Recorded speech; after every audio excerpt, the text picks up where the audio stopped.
Hi there, Zizaran here, and I wanted to make a video doing an update of the Tentacle Reap, or Exsanguinate, with Reap Slinger that I Lee started with.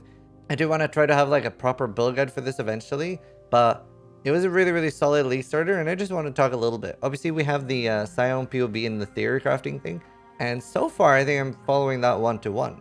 But let's look a little bit at it. Took 3 times longer than normal, but we are in maps and tier 1 maps with 4.7k life. And with Bone Offering up, I think I'm pretty close to at least attack block capped and 30 spell block or something like that. And I have this Scion here, and we have 2 Spell Slingers. We have Exsanguinate linked to Chain, Control Destruction, Spell Slinger, and Efficacy. And Control would probably be the 5th link, because Chain was really strong for clearing. You obviously don't need this during the campaign, and you could opt for another damage link. That is actually what I did, and I didn't try Chain until much later. I also have Reap with Spell Slinger, Controlled Cruelty, and I think Brutality is just straight up better than Controlled Destruction here, but I've been like pretty low on chromes and stuff, so I haven't really been able to color things.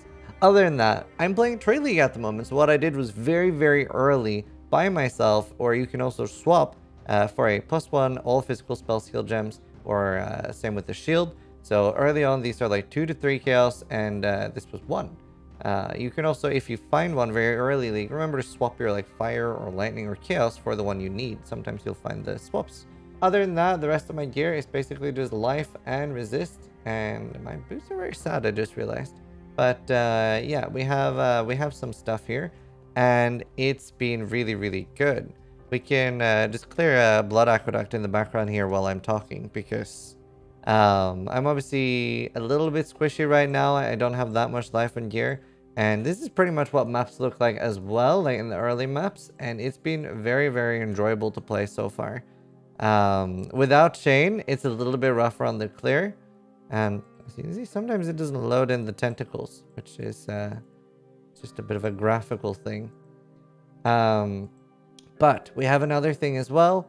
I am currently using Corrupting Fever, and this was really good just on a 1 link. So even if you just have literally a red slot for Corrupting Fever, that was very big for damage during leveling. The way it works is you apply it and you take you sacrifice your blood. And now you're inflicting Corrupting Blood on enemies, and this was very big for damage. Right now, I don't have like a way of sustaining that easily while mapping, and I usually just use it as buffs for when I really need damage. So maybe when I'm interacting with the stuff, the Ultimatum League mechanic, or killing very high HP rares, or when I'm killing bosses. And it lasts like 7 seconds, and gives me that big buff.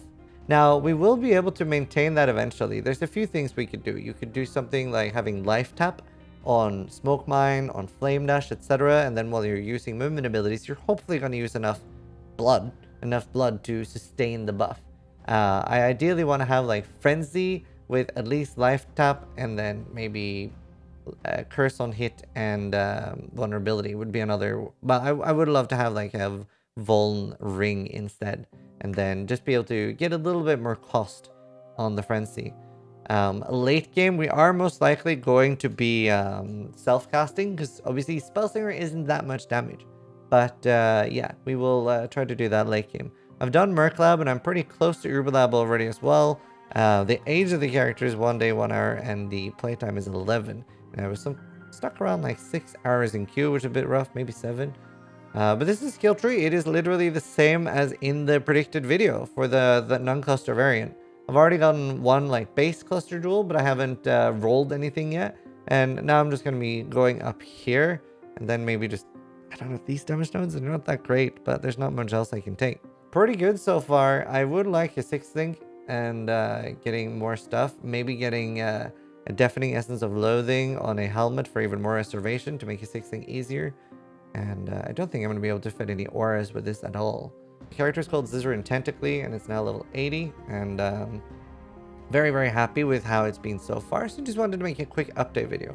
And this is something I want to make a long update video for once I've really played the build and tried self-cast as well. But Spellslinger's been great so far. And obviously that bypasses the life cost of the skill, so that I'm not reserving life, I'm not using life for stuff like that.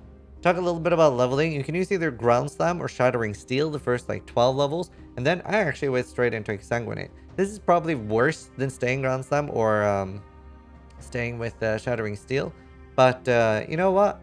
It was okay. And Exsanguinate, obviously you're using a lot of life because you don't use mana, and you want to have Vitality, you want to use the Life Flask a lot. And as soon as you get 24, you can spell Slinger with Frenzy or Default Attack, and just spell Slinger, that was fine. That was very good already. And then when you hit 28, you get Reap as well from Gravicious. I ascended Gladiator first, and then later ascended Necromancer. And I have a low level Castanesh taking Bone Offering. I probably should have it a little higher level.